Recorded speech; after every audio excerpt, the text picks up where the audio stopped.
Hey, what is up, my friend? Keala Kanae here, and in this video, we're going to be talking about coronavirus, right? And I don't mean to say that lightly at all, because I've been studying this thing for weeks, and I'm very, very well aware of the risk at hand. 2 weeks before before the whole world ran out of toilet paper, I was already stockpiled and ready to go and prepared. So I've been following this for a while, staying on top of the data and the information, and it was glaringly obvious that we were going to get to this point in human history. So I don't want to make light of it, but we are going to talk about now that it's here, now that the panic has set in, now that there's chaos and pandemonium in the streets, now that markets are shutting down and states are closing off their borders and all these different things are happening.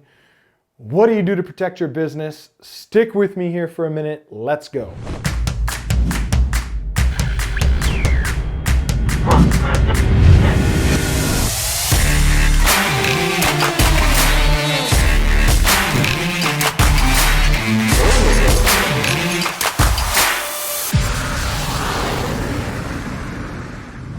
All right, so the first things first, right, is, I've had people reaching out to me via Messenger, texting me. I've had friends calling me, Keala, are you seeing the same thing that I'm seeing? Sales are down a little bit, conversions are down a little bit. I'm a little bit worried. What are you doing about it? What do you think? What are your thoughts? That sort of thing. So let's just talk about this one. I'm going to put this out there right now so we're clear, okay? In 2,000 years of human history, of recorded history, there has never been a time when people are not spending money, period. There is only a change in how or why they are spending their money. That's it, okay? So it's not that there is not going to be opportunity out there for us as business owners. It's that how people are going to spend and why they're going to spend might change. And so what I would suggest then is the first thing that we want to consider is, having a willingness to be adaptable to that change. Right? Do I think that these financial markets are we're just gonna come out the other end of this virus and everybody's gonna go back to spending and pretending like it never happened?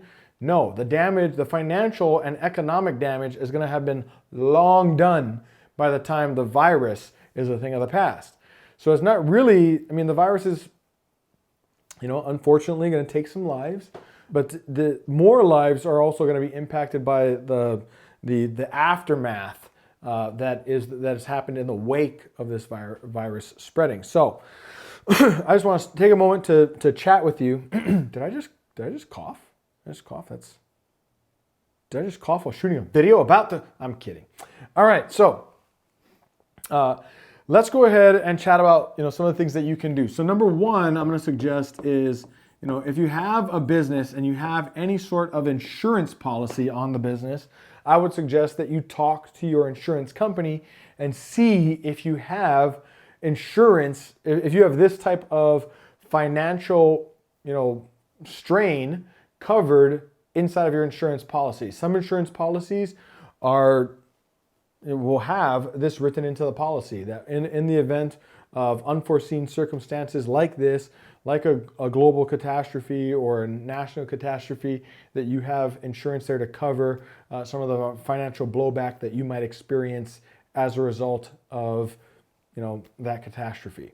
So number one, I would suggest that you check with your insurance company if you have one and see if you have that inside of your policy. I actually just talked to my team today and they are checking in on that for us right now, as I'm shooting this probably, okay? Number two, it's going to be important that you write your congressman or senator or whatever it is, right? Write to your local politicians and let them know, hey, in the wake of everything that's happening right now, my business is about to experience, the financial windfall of that. What are we doing? What are you doing to help us business owners so that we can maintain a thriving economy?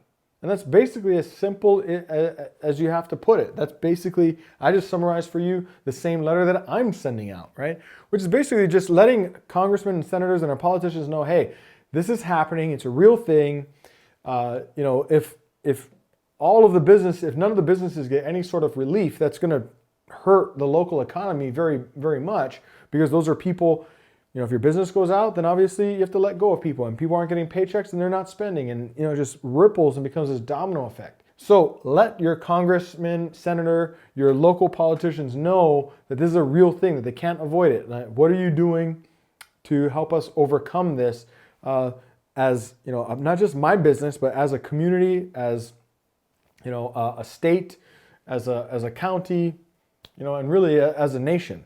So I would be reaching out to your congressmen and senators and letting them know that this is a real thing and it's hurting your business, right?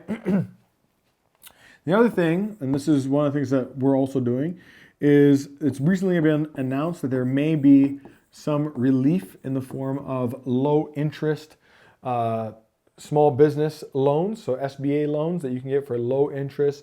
There may even be some loan forgiveness going on. There's lots of rumors right now. It's hard to decipher between what's real and what's not. But I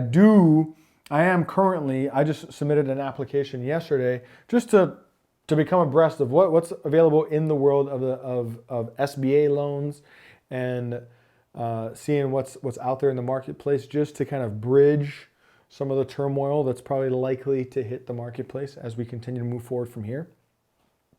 So that is an opportunity that I would suggest that you look into, right? If you have, if you've been in business more than a few months, if you're generating some consistent revenue and you can show that revenue, why not potentially get yourself, even if you just secure a loan that you maybe don't necessarily go blow all the money and spend it, but you just have it, right? Oftentimes, the scary thing about loans is that oftentimes by the time we need them, we can't get them.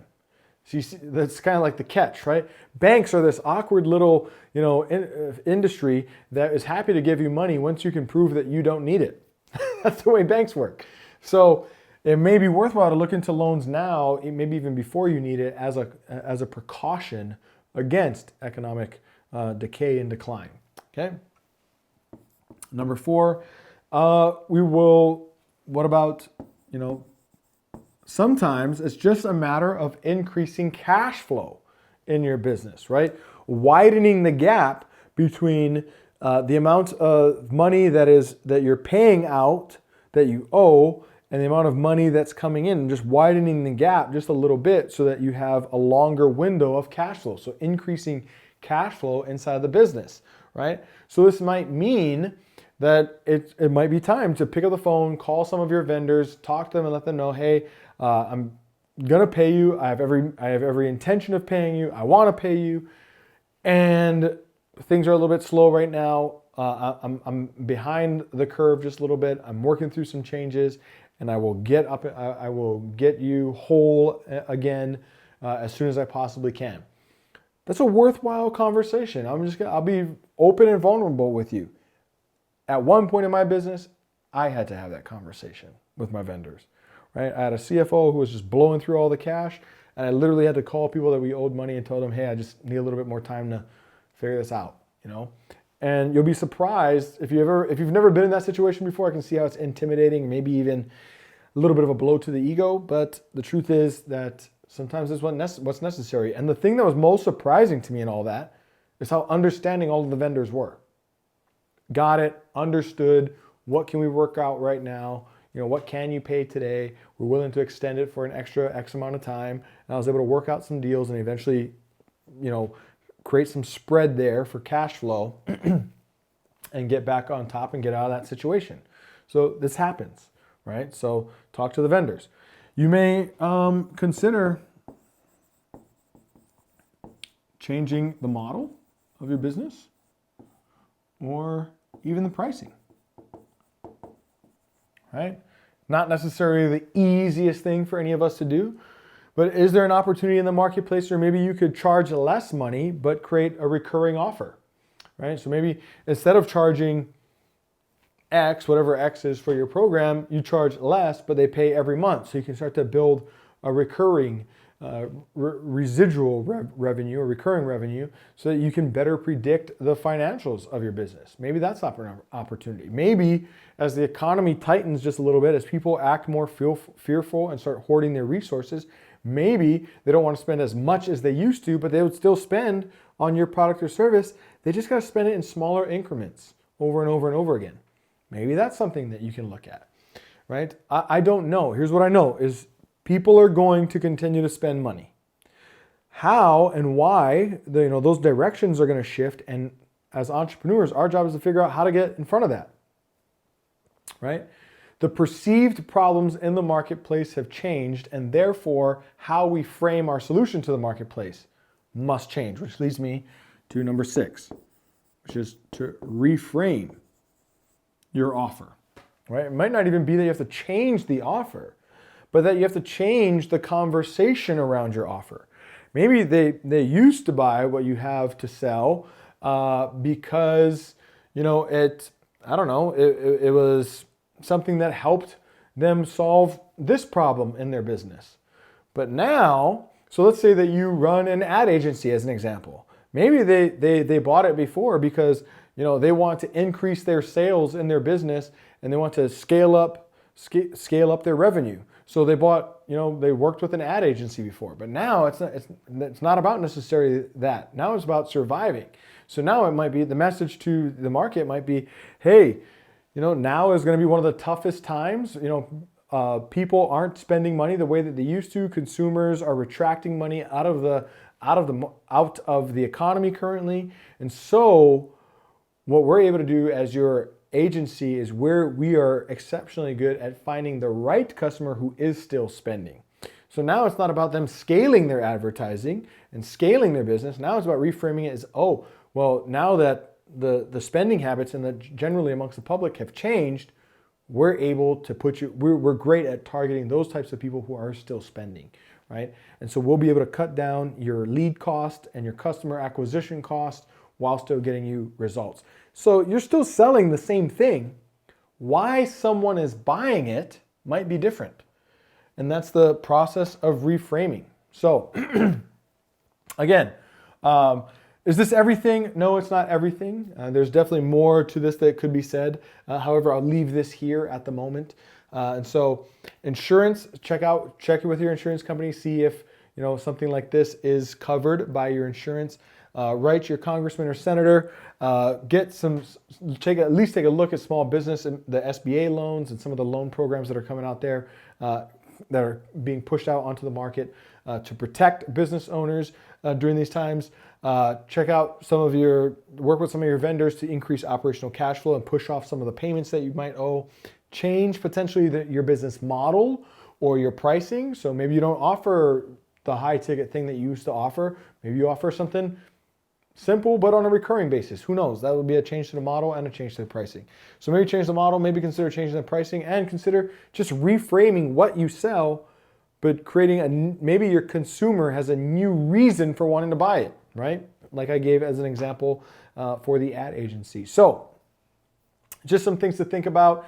Here's what I want you to know is that wherever you are in your business right now, whatever it is that you're going through, I really do genuinely wish you the best, right? I do believe that, us as small business owners are driving the economy. We're the ones that are out there on the front lines, changing the world, making a difference, hiring people, giving them jobs, and making an impact the best that we can. And unfortunately, sometimes in times like this, we're the ones that are hit the hardest, right? And so don't give up on your dreams. Don't give up. Don't quit. Don't be afraid. Don't let the fear overtake you. Don't let the panic and the overwhelm overtake you. Know that inside of you is a genius that can figure out a solution to this problem if you will stay the course. I look forward to seeing you a year from now, 2 years from now, and connecting with you. So when it's all said and done, and we can laugh about it, right? So click subscribe, turn on notifications, drop a comment down below. Let me know, did I go too fast? Did I go too slow? Is there something else that you'd like me to talk about? I look forward to seeing you in the future, my friend, and connecting. Congratulations and well wishes on being a business owner and being in business for yourself. And hopefully you got some value out of this. I'll see you in another video. Take care.